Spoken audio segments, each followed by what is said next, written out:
Anybody read the first part of that? Anybody here read that? Ooh, thank you, brother. What is that, Rebecca? Gar. Gar. All right. Eston. Prosa polepsia. All right. All Say it right. again. Prosopolemnepsia. You have to remember that C there. That's a C, like that, like Phillips, almost, like a PSI. Prosopolemnepsia. All right. Two thew. All right. 2 and verse 1. The cross references to this in other places in the Bible are Deuteronomy 10 and 17, Acts 10:34, Colossians 3:25, and James 2 and verse 9. Okay? For not is. We all start out with a conjunction, don't we? That little conjunction particle there, gar. For not, an adverb of negation. Who is? You write, if you want to write down page 294 for that, you can. That's where you look it up. For not is, this word comes from prosopone and lambano. Prosopone and lambano. Prosopolepsia. It means to have partiality.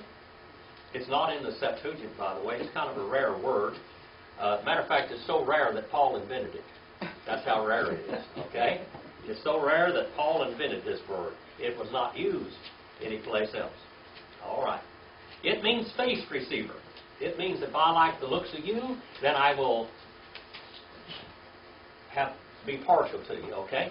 I'll be partial to you if I like the looks of you. All right. For not is a face chooser. Beside the God. Not is a face chooser beside the God.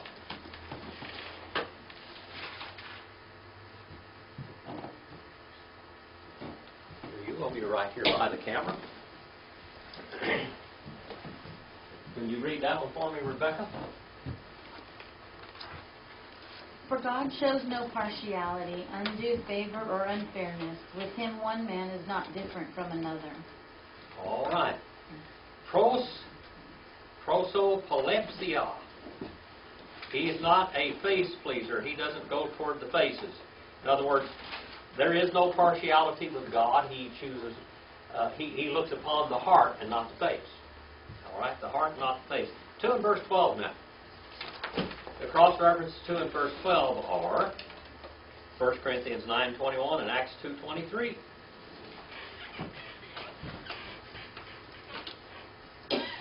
Hosoi.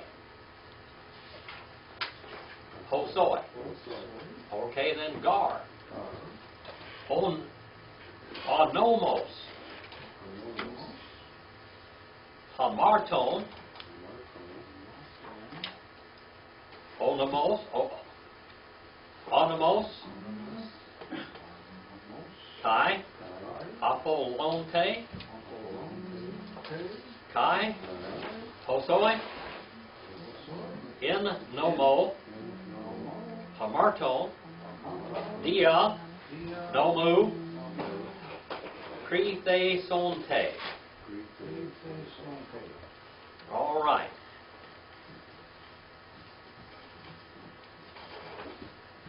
For all who, without law, actually lawless, outlaw, without the intervention of the law, sinned. That word sin there means contrary to the law. And the word, I know that so many people said hamartia means to miss the mark. Now, hamartia does not mean to miss the mark. There's a Hebrew word, tafah, that means to miss the mark. And when Thayer, how many of you ever heard of Thayer? When Thayer wrote his lexicon, the Greek-English lexicon that Thayer wrote, he looked at the Hebrew and said, aha, this means to miss the mark. So in Greek, this means to miss the mark. But it does not mean to miss the mark. This means to go out of the way. It comes from amareo, okay, which means to flow out beside something. One time, a long time ago, right down here where Rosedale crosses the Kern River.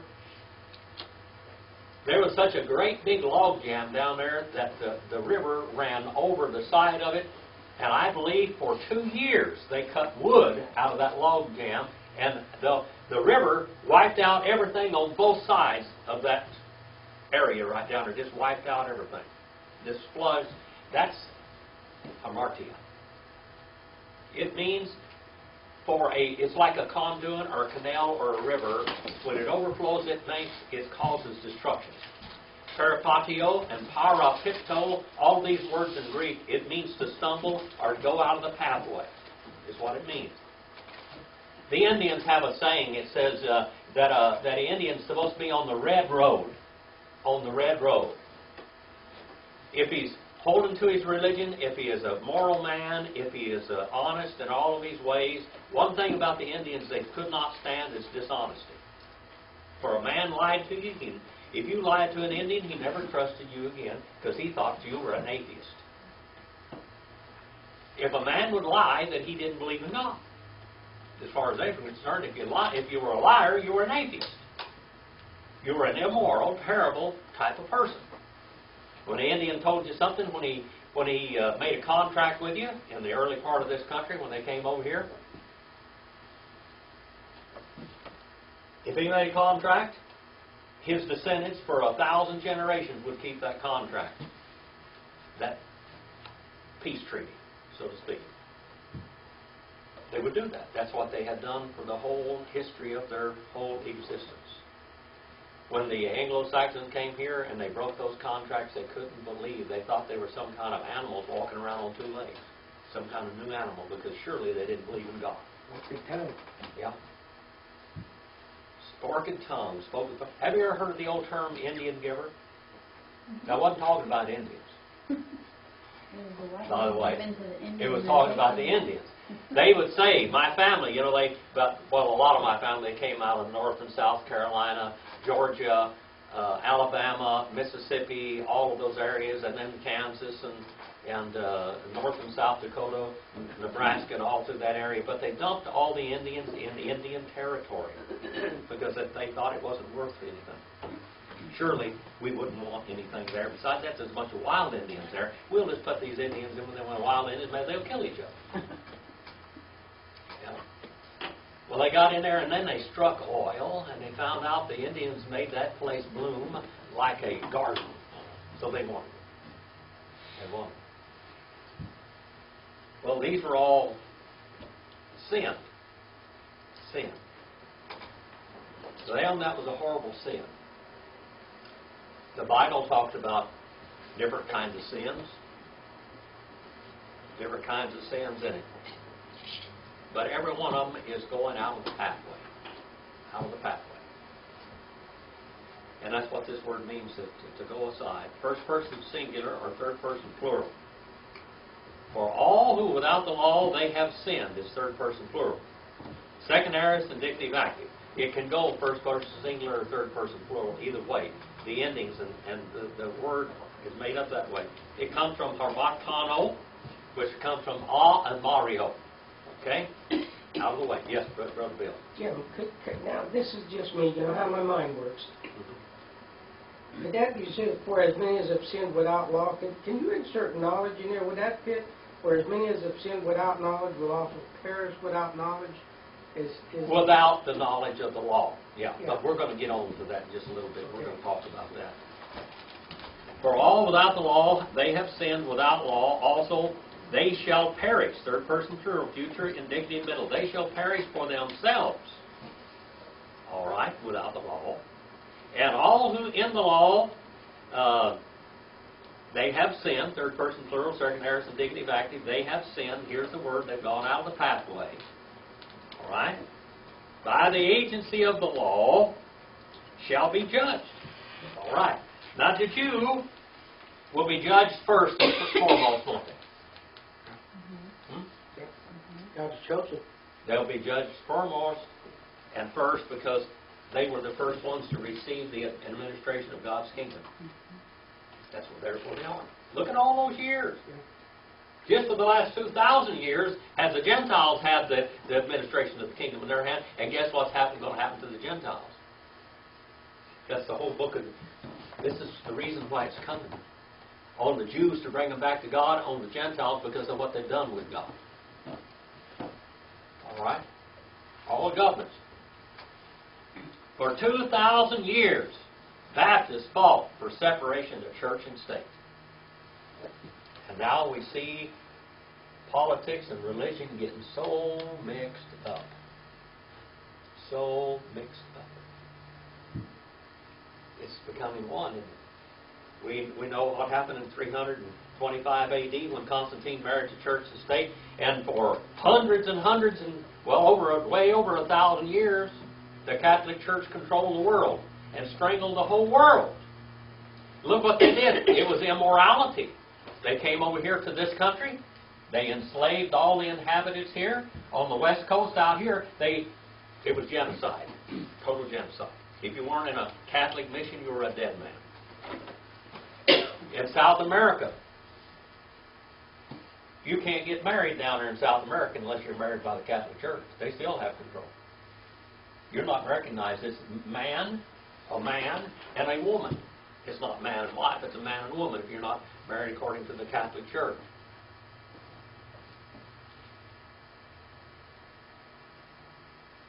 The church became an outlaw. And in the end, in the book of Revelation, it talks about the great whore of Babylon. That's church religion, people. That's the end of it. You know who's building the temple for the Antichrist today? You know who the greatest contributors are for the temple of the Antichrist today? Evangelical churches are supporting Israel today and building that temple for the Antichrist to come. They've got all of the gold vessels and everything done. People are making thousands of contributions to it out of evangelical churches. And who's going to end up with it? It's going to be in the hands of the Antichrist. The Antichrist is going to take place right here. You know, that's where he's going to stick his little ugly head up. Except he'll probably be real handsome, according to the world. Right here in the middle is where Israel is going to figure out that he's finally not their Messiah.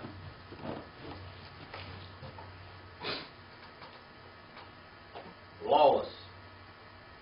Israel is definitely responsible.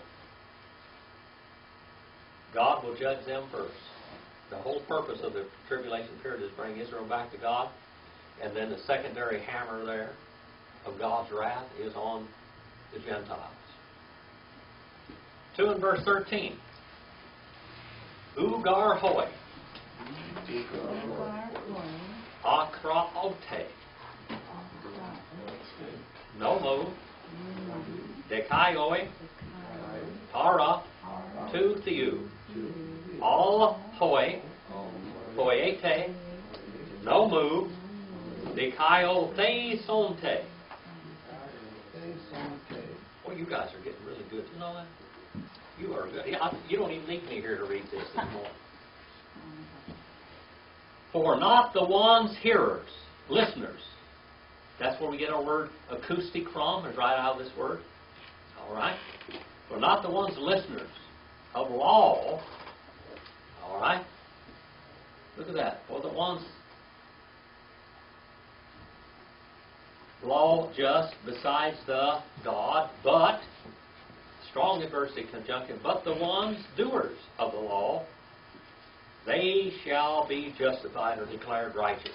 Now, Rebecca, can you read 12 and 13 for me, please? 12 and 13. We'd like to look at some of this. All who have sinned without the law will also perish without regard to the law. And all who have sinned under the law will be judged and condemned by the law. For it is not merely hearing the law read that makes one righteous before God, but it is the doers of the law who will be held guiltless and acquitted and justified. That's good. James 1:22 through 25, Matthew 7:21 through 24, John 13 and verse 17. Now, A.T. Robertson said, the law was read in the synagogues, but all the real virtue was not in listening to the law in the synagogues or in churches today. But when you walk out the door, what you practice in everyday life, that is the real believer, the one that practices those things. The one that practices James 1, 22 through 25. All right, 2:14. We're clipping along here pretty good, by the way. Now, Romans, the first chapter, said that there are two groups of people in the world today. Those are the people that don't have the law of Moses, and those that do have it. And the ones that don't have the law of Moses have the law of Moses, or actually God's law, written in their hearts, in their minds. It's what you call a conscience. A conscience. This is what you asked a few minutes ago, Bill. They have a conscience. And you know what? Even though the Jews have a law, even though the churches today have a law, if people don't practice that, they're not believers. You know that? If they don't practice it, they're not believers. Now, how about those heathens out there without the law, them heathens?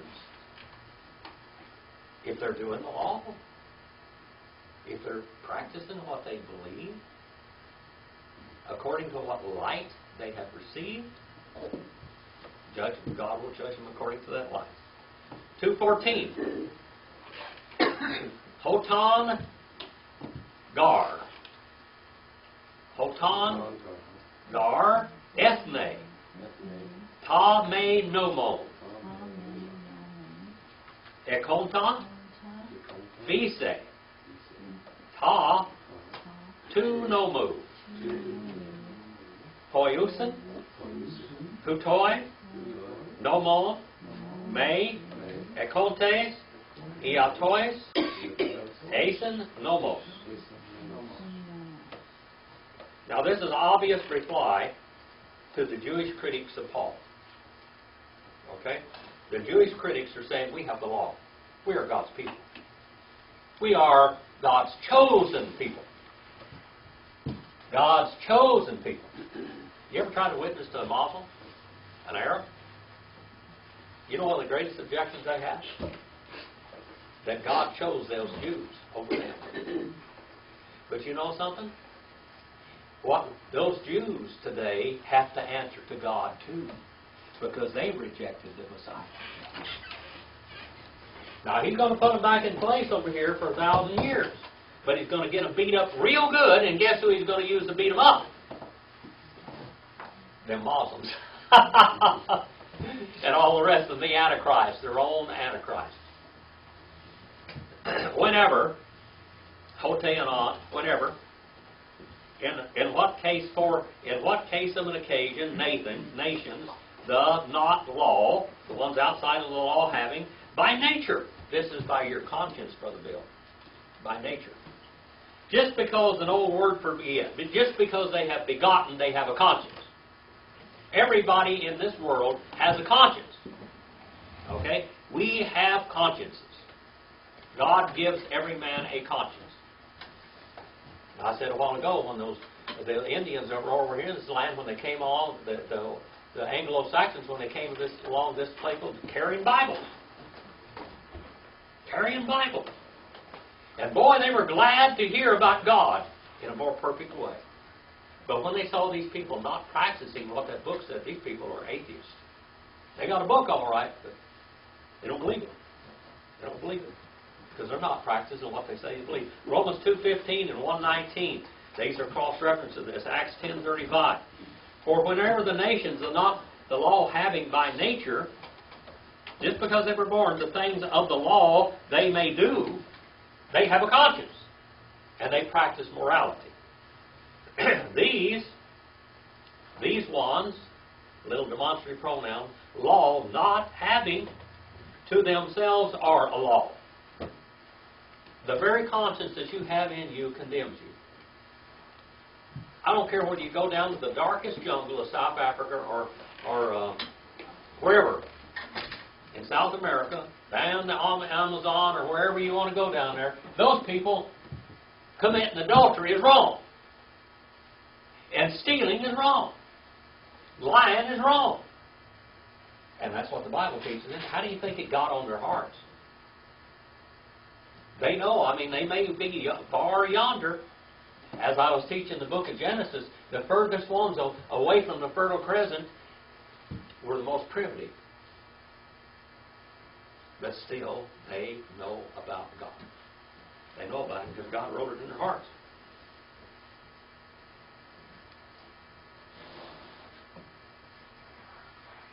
Now, we're going to go on and talk more about this conscience. 2 and verse 15. Hotenes, endek nin te, to ergon, tu nomu, grapton, en tes cardios, autu, simar tiruses,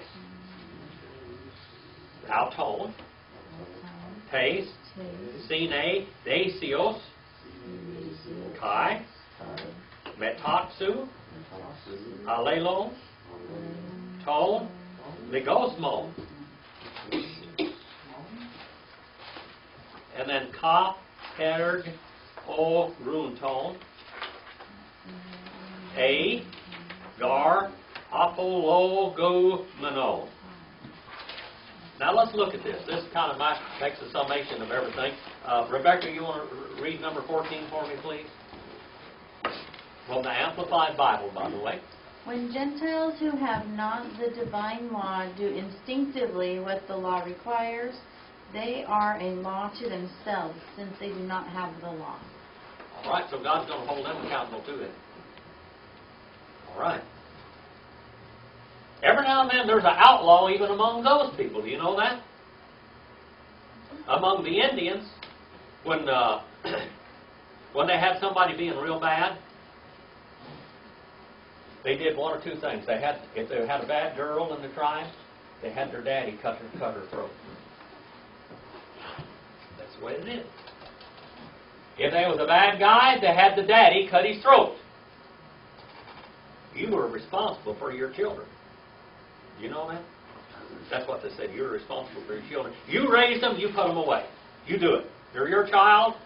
If you cut your own child's throat, kill them, put them out of the way, you have nobody else to blame but whom?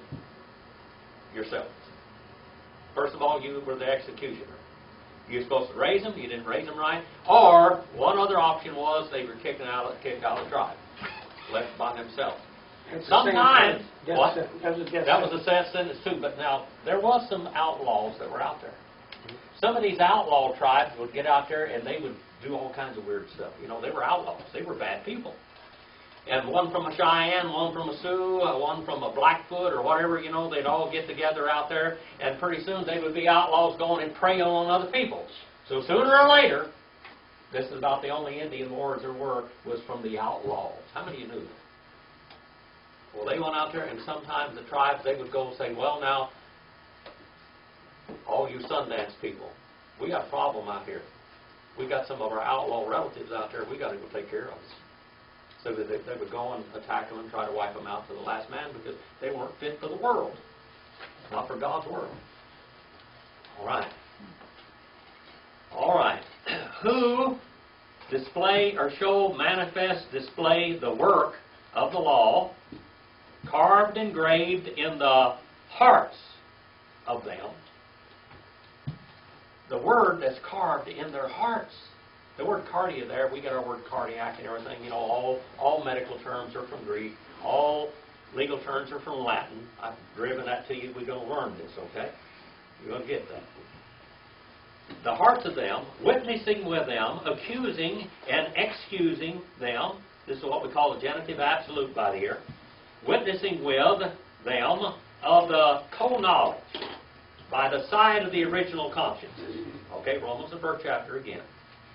And between one another of the thoughts. Look at that word, logismon. Of the thoughts. All right, what do you think? Between your thinking, you're thinking within yourself. Condemning or even excusing. Condemning, that means down judge. All right? Katergorio, that means look down upon. Looking down upon, you're judging. When you look down upon somebody, you judge them, don't you? The judge always sets up higher than the court does. You know how many judges are going to get the axe one of these days? Because God, you know, the 14, 15 trucks down, you all them judges down there, God is going to work them over for the judgments that they have made. Because a lot of them, justice was bought. That's what it is. It's bought. I don't care what they do right now. One of these days they're going to answer for it. Every one of those things, every time they've made a mistake, every time they've intentionally made a mistake, they will answer for it. And then Apollo gumenon, all right? Accusing, present participle, active genitive, plural masculine. I said this is genitive absolute. And then we have present participle middle, genitive, plural masculine down here, excusing and excusing themselves. They excuse and accuse. Excuse and accuse.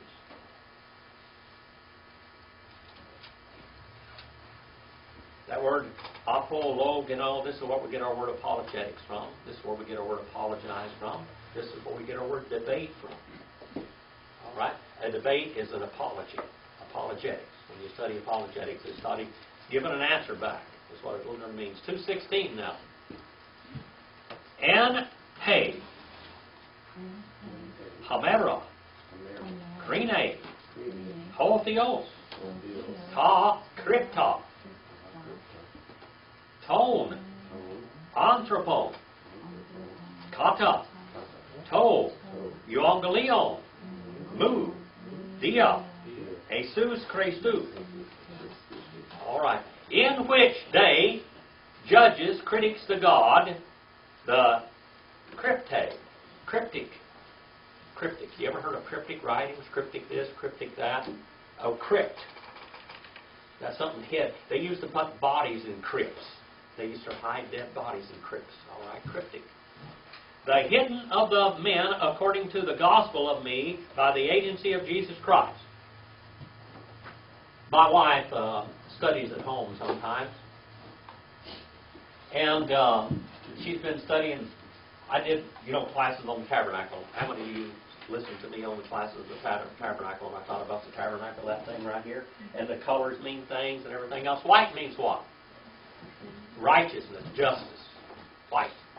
In the book of Revelation it says, wear white robes. Now just think about this now for just a little bit. Just think about it. White robes. What would be the opposite of white? Black. Black. My priest will wear white robes. What color of robes do the priests of the Catholic Church wear? Black. Just think about that for a little while. What color robes do witches usually wear? Black. Black stands for what in the Bible? Darkness. Death. Death. Demon. Evil. Sin. Now what do we have in the world today? People in love with the color black. Just think about that for a while. People in love with the color black. Something wrong someplace. Used to, in the Bible days, everybody wanted to wear purple. Everybody wanted purple. Why did they want purple? Royalty. And if you look over here, in this, you'll see there's purple in there. Purple stands for royalty. All right? Red. Red. Blood. All right, Grimson. The blood of Jesus Christ. The scarlet thread that ran through the Bible, there was a scarlet thread through here. Do you know the American Indian, when they wove, the Navajos and everything, when they wove anything that American Indian made had a spirit line in it that attributed to God. Did you know it? I wrote a story one time. I wrote a couple of books on American Indian culture. But the Navajo rugs, when you really found a real Navajo rug, there was one white thread or gray thread running through the whole thing. That was the spirit line. And they would intentionally make mistakes on everything that they did. You know why? Why would they make a mistake on a perfectly beautiful piece of pottery, beadwork, Why did they do it? Marilyn, you remember why? Yes, Why? because God's the only perfect person, and a human. Only God can make things perfect.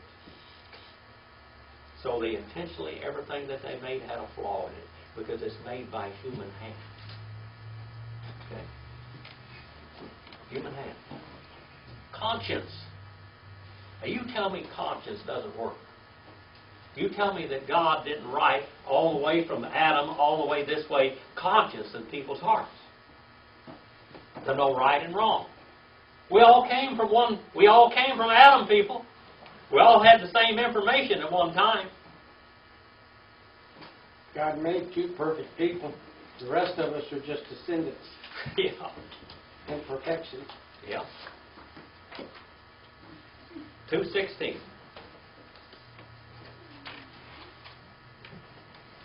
In which day judges God the hidden of the man, the cryptic things of mankind, according to the gospel of me, by the agency of Jesus Christ. Jesus is going to be the judge. You know why Jesus is going to be the judge? Because he walked around in human shoes. He walked around in human shoes. Old Indians, I bring a lot of Indian stuff in. The Indians used to say, before you condemn a man, walk a mile in his moccasins. Jesus is going to be the judge because he walked in human flesh. Rebecca, did you read 15? Oh, read 15 and 16 for us, please. They show that the essential requirements of the law are written in their hearts and are operating there. Operating, energizing there all the time. With which their conscience sense of right and wrong also bears witness, and their moral decisions, their arguments of reason, their condemning or approving thoughts will accuse or perhaps defend and excuse them. On that day when, as my gospel proclaims, God by Jesus Christ will judge men in regard to the things which they conceal, their hidden thoughts.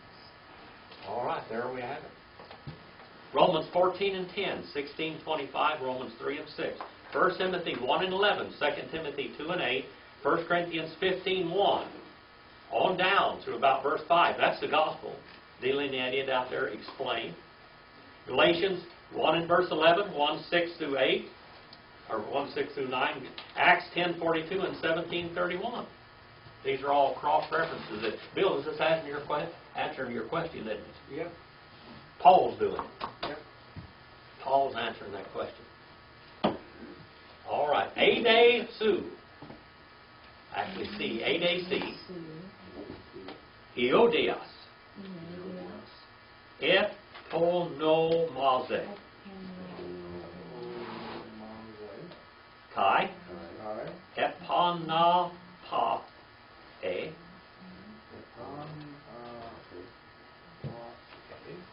Nomu.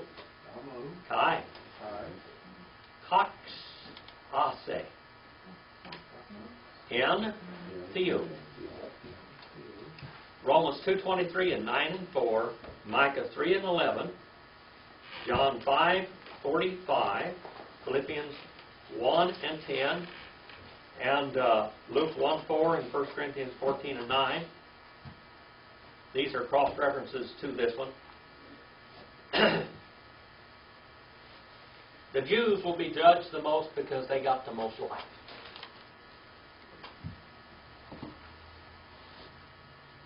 For or moreover, since you, a Jew. Paul's talking to these Jews now. Since you're a Jew, are named and rest upon law and brag in God. All right. First class conditional up there, condition determined as fulfilled. That's since. For since. It's not a if in Greek. It's since. It's an absolute statement of fact. Now what causes that is the indicative mode in that word eponomase. All right, that's second person singular, present, indicative, passive. That indicative mode, that's what would be subjunctive, would be second or third class conditional. But here it's first class conditional. Okay? Moreover, you, a Jew, are named upon name, all right, and rest upon. That word there, rest upon, there is only used one other time in the New Testament in Luke 10 and 6. It's used one time in the Dachi and one time in the Septuagint. That's a rare word. Okay? To rest upon for yourself, it means to lean upon, to refresh oneself back upon anything here with the locative case, by the way, or in the locative case. In the law. You're resting upon the law, and you're bragging that God gave it to you, that you were so wonderful that God chose you to be the recipients and the caretakers of God's Word. We see that. Dakota, can you unplug that over? It's making too much racket. Interferes with the camera. Can you read that for me, Rebecca?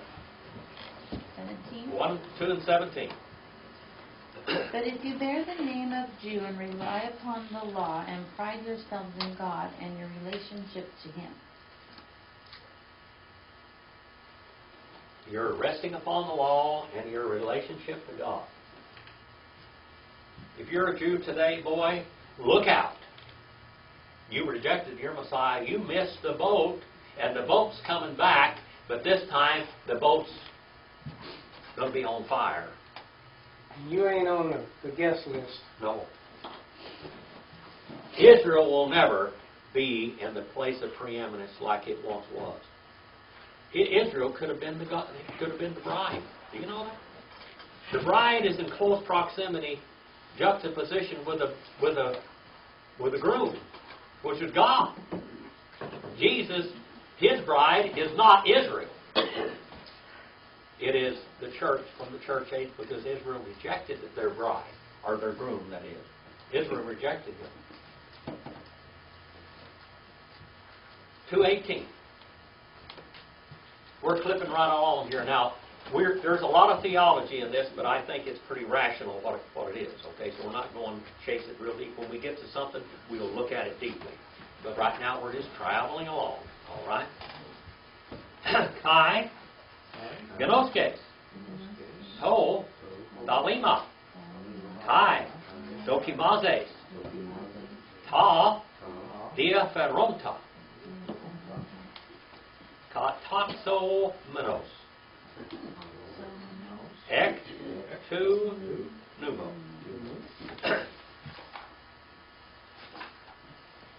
And you understand and you know, we got our word knowledge right out of this word. It's gnosko or nosko. Noskes. Second person singular present, indicative active, from gnosko. The will, the thelamata, or thelama. What is the thelama? What does thelama mean?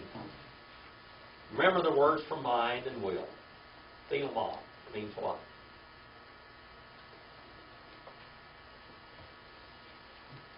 Thelama. You remember Brother Randall? Ephesians, the first chapter, we looked at that a lot. The spiritual activating force. The thelema. The will. And approve, test, as metal is tested and assayed. Second person singular present indicative active from dokimaza. The things excelling, being carried through. That means dia and pharaoh. It comes from dia and pharaoh. It means carried through. Present participle, active, accusative, plural, and neuter. Things carried through. And being legally instructed. Legally counseled. Nominative singular masculine. Present participle passive. Out of the law. All right. Philippians 1 and 10.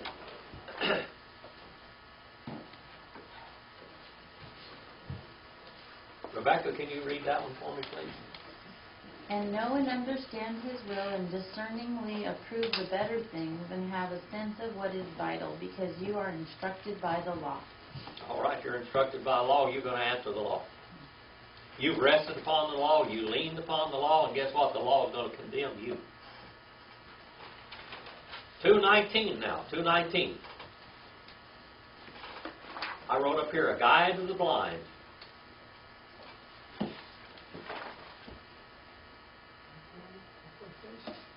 God chose the Jews to be a leader of the Gentile nations, but they got an F minus. An F. They failed. They failed the course. They failed the course, and God gave it to the Gentiles. Called out the Gentile church. Finally. And the Lord called out a Jewish church to begin with, didn't He? But it turned into a Gentile church in the age of the Gentiles, the church age. Petpoithos. Petpoithos. Te. Siauton. Hodegon. Ene. Toflon, or Tuflon. Phos. Tone. And Scote. All right, let's look at this now. Philippians 1 and 10, and actually Jude, it talks about the Sophon Scotia, the deep darkness. The deep darkness. It talks about that in the book of Genesis 1 and 2. And it says, Spirit God hovered over the deep darkness. The deep darkness. He hovered over, He mourned over, He suffered over the deep darkness. Having been persuaded. That's what the first one, having been persuaded. All right. Both yourself, a guide. Hodegon, a guide, one who leads the way down the road. The one with a flashlight in the night. The one with a flashlight in the night. I used to be a coon and a bear hunter and a lion hunter in the long, long years ago.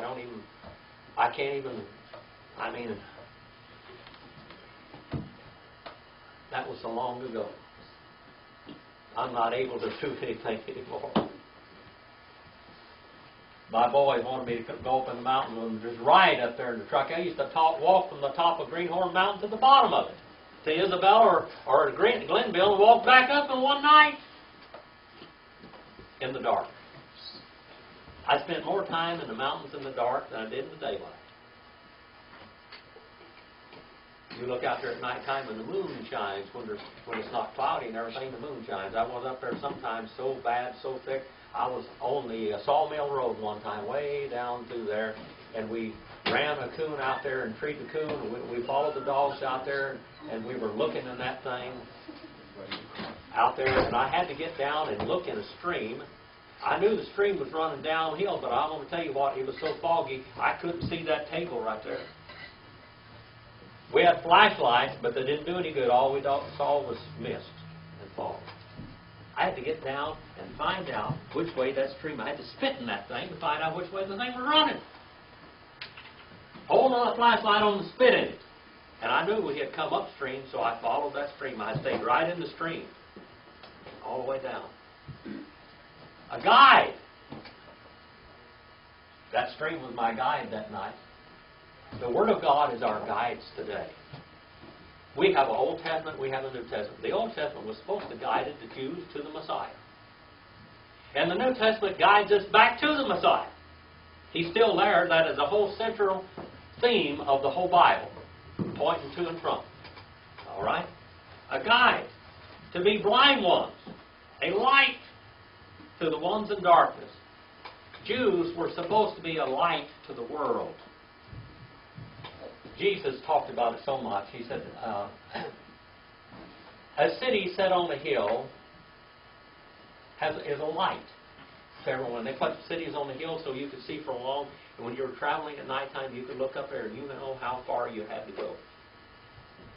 The Word of God, from the Old Testament, we look back from the Old Testament to the Messiah coming, and we see that shining light up here. We see Him. And now we look backwards, and we see Him again. He's the light. He's the light, and the Jews wouldn't have Him. They wouldn't have Him. And they still haven't accepted Him yet. They will smile and do everything they can in the world, and they will get you to support them and want to support them over there in the land and everything like that, but they still cut His throat. They shed His blood on the cross of Calvary, and they won't see Him again until they said what? Blessed and holy is He that came in the name of the Lord. Having persuaded both yourself, a guide to be, of blind ones, and a light in the darkness. They're in darkness. I remember Brother Madden. There's several sermons of him up there, by the way, if you want to listen. I think we have 4 sermons up here by him, don't we, Brother Randall? At least 4 sermons up lately. When I was over in the Middle East with him, we'd walk into these places like this, and it's just damnable people. Blind guys, leading each other to hell. And we go up to these mosques and everything, and he said, I'm not going in one of them damnable places. Blind leaders of the blind. I remember, he finally went into some of them later on. He couldn't stand blind leading the blind. But look at what's going on today. And look out in so-called Christian churches leading people to hell. You got your Jehovah's Witness, you got your Seventh-day Adventists, you got your Mormons, you got all these people out here all over the place.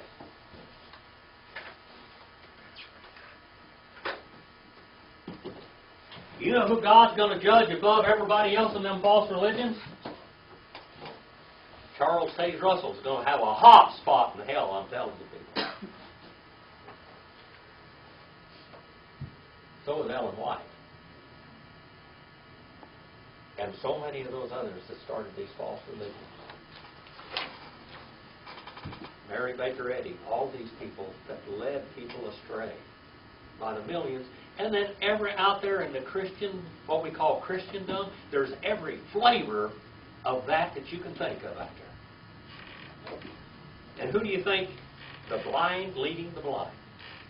That's why I've tried to teach all my life, just go back to the Bible. The Bible takes care of itself. It defends itself. The Word of God from the original languages really takes care of itself. You want to study the Bible and you want to defend the Word of God, so-called, the Word of God really defends itself if you just learn it enough. It'll take care of it. It'll take care of it. 2 and verse 20. 2 and verse 20. Did you read that one, Rebecca? Nope. 2 and verse 19 then. And if you are confident that you yourself are a guide to the blind, a light to those who are in darkness. All right. Now they're convinced that they're a light to the world, don't they? They can tell everybody the greatest justice systems and everything else in the world. They're it. They want to lead out. Well, they can lead out. They got to go back. That's all I can say. 2:20. Paidutane. Aphrono. Didaskalon. Napion. Erkonta. Tain. Morfusen. Taste. Nosio. Kai. Taste. Alethios. Entonomo. Let's look at this one now. This word, paidote, that word there means to spank up straight, believe it or not. To spank up straight. Here comes the word from pice. This is little bitty babies. You know, pice is those little guys, and these are the ones that you have to correct with what we call corporal punishment. You know, spank them a little bit, slap their hands and whatever, keep them from killing themselves and everybody else in the house, you know. Turning the gas on and everything else. When Dakota was little, I had a wood-burning cook stove in the house all the time she was little, and I'd hold her hand up there and say, this is hot. Ah! She'd be afraid of it. I wanted her to be afraid. I didn't want her playing and falling into it or something, because that was a scary thing. I have seen people that were burned really bad. You spank them up straight. That word's an instructor. It's an instructor to keep you from hurting yourself. An instructor of morons, brainless people, of foolish ones, genitive plural masculine. Aphrono, no brain, no mind. That's what it means. No mind, no brain. Didaskalon. The didache was the teachings. We talked about that word. That's the teachings. The teacher, an instructor, one that spanks up brainless ones that are very young. It shows them what's right and what's wrong, what's good and what's bad, what's dangerous and what isn't. A teacher of napion, speechless babies. Now, there's a lot of words for children in the Bible. We had one here, the paidions. That's the little children that are toddling, the toddlers that are getting around getting in a lot of trouble. The terrible twos, you know. You know what I'm talking about? You know about that? Little. Have you got one right now? You have to teach him what won't hurt him, you know. Yeah. Keep your hands out of the doors and stuff. Your fingers out of the fire. I have to teach him gravity because they run off the end of the couch. That's right. Whatever. Instructors, all right? Of little foolish ones, they don't have good common sense yet. A teacher of speechless babies now. Now they're even getting smaller. These speechless babies are infants, so to speak. Those ones don't know how to talk yet. So you have to show them things physically. Okay? Speechless babies having the form. My throat has been sore for a week. I don't know why. Have to water it down. It wants to quit every now and then. Instructor of spanker upstraighters of little brainless wonders. Teachers of speechless babies having present participle active accusative singular masculine. The form. This is a word we get the word rough sketch. 2 Timothy 3 and 5. An outline. An outward form. Like you lay down on the ground, you go to a crime scene and they got a guy that got killed right there and they put a sketch around him. That's what it's talking about right there. More faith. More fuse. Of a form. An outward image. I wrote down here one time a spiritual dummy. Of the knowledge and of the truth in law. Napion, and we have Paideon. There's Braphos, which is a very brand new born baby. And we have a Technon, which is a what? A Technon. Teenager. What? Teenager. That means a live birth. Oh. One is born. That's a son. Okay. And we have the word Paideon, and then we have Huios. Huios. What is Huios? Well, a toddler, one that's walking. No, we got Napion, we got Braphos, we got Technon, Paideon, and Huios. These are words for wheels children. that can walk. Huios is the air. Oh, That's the first word. The air. Huios is the air. That's the son, the heir. By the way, the church is the heir of God's kingdom to come. Because she's going to be sitting on the throne with her husband in the eternal ages, judging angels even. Isn't that exciting? 221 now. Let's get that one before we quit. So we went from 211 to 221. We did 10 verses. Wow. 10 verses tonight, maybe. Hoi, or hoi, ho, that is. Un, didaskon, heteron. Theaton, didaske, ho, karuson, me, kleptane, kleptes. All right. Rebecca, could you read 20 and 21 for me, please? You are, let's see, from 19 it said, and that you are a corrector of the foolish, a teacher of the childish, having in the law the embodiment of knowledge and truth. Well then, you who teach others, do you not teach yourself? While you teach against stealing, do you steal? Take what does not really belong to you? What do you think about that? Walk the walk. Don't talk the walk. That's right. Therefore, the one teaching habitually, a different, another, yourself not teaches. You teach a different person, but yourself you don't teach. You teach, but you don't live it. The one preaching not to steal. We got a word kleptomaniac there, and kleptomaniac, that's people that like to steal. My wife's uncle was married to Bonnie Parker. Is that right, Marilyn? Yeah. Yeah. And they said that when that woman walked into your house, she was going to steal something. She just loved to steal. I had an Uncle Bill. Bad Bill, my old bad uncle. I mean, that man walk into your house, he's going to walk out with something. He was bad. Thieves, kleptomaniacs. got to steal something while we're there. It's in the name. Yeah. You know, the worst thief in this world is one that tries to steal who you are, your identity. Yeah. Another one, even worse than that, is someone that tries to destroy your character. That's the worst thing crawling form of life in this world, will try to destroy your character. The worst form of crawling life.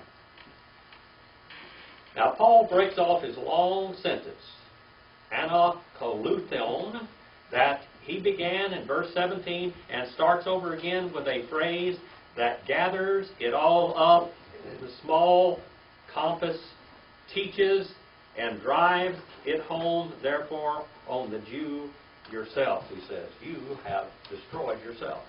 Your law has condemned you. Your law has condemned you. All the things come here, he said, now you are condemned. You say don't steal, you say don't lie, you say don't cheat. Thou shalt not kill, and you murdered. Not only did you kill, it wasn't an accident that you killed the Messiah. The Gentiles were forced into doing it. The Gentiles, the Japhethites were forced in. Pilate was forced to condemn Jesus. 5 times he declared him innocent. The Jews, the Shemites, demanded his death. And guess who carried his cross? The Hamite. There you are. Well, we'll start in 222 next week. Lord willing, and the creek don't rise. And what did we supposed to have next week, Marilyn? Is anybody going to need child care next week? I don't think so. Rebecca, are you going to have any kids here that need child care next week? Okay, because it said to let them know if you need child care because they'll provide it. Where is that little guy anyway? He's at home with me. Oh, you got All right. What is the date today? Is this the 8th? Yes. Yes. And it's almost, 2010 is almost over. Did you know that? You know the whole world is looking for the end to come. You know that? The whole world is looking for the end to come. They're looking at it in such a foolish way. I'm going to tell you what, when the end comes, I'm going to be gone. I'm going to be taken up. Thank the Lord for that. I'm not going to be sitting here for 7 years trying to figure out how to eat and how to get by. All of them are looking, they're buying gold coins and silvers. You know what that gold and silver is going to be? What does the book of Revelation? Gold and silver is going to be nothing but metal. Might as well be iron or brass. You can't buy anything. You'll be able to make it. You won't be able to get a job without the mark of the beast. Nothing. I tell you what, you want to get in the end time, they're worried about California falling off in the ocean. Did you know that? Half of the world over there in Montana, in Montana and Utah and Wyoming and all that stuff, you ought to hear all the stuff going on. They can have L.A. and San Francisco. I don't think it does fall off. I don't care. You know what? When all this stuff breaks loose, I don't know how much of the end time we're going to see. But when all of that takes place, that's during the tribulation period, people. God's going to thrash the lost world, and He's going to thrash the Jews for what they've done. They didn't carry the light, people. They didn't carry the light. All right. You ready to go out and do something eternal this week? Brother Bill, would you lead us in prayer? Yep. Dismiss us in prayer, brother. Lord, our Heavenly Father Jesus, we just thank you for another great opportunity to be in your house, Lord.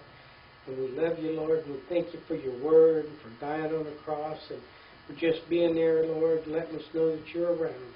Father, I know there's people this week that we need to pray for that we probably don't even know, and pray you'll just bless their lives and be next to them, Father. And let us go out and impart this knowledge that Jim gives us to someone else, Lord, that we might be able to help them and get them saved according to your word, Lord. And we ask all these things in Jesus Christ's holy name, Lord.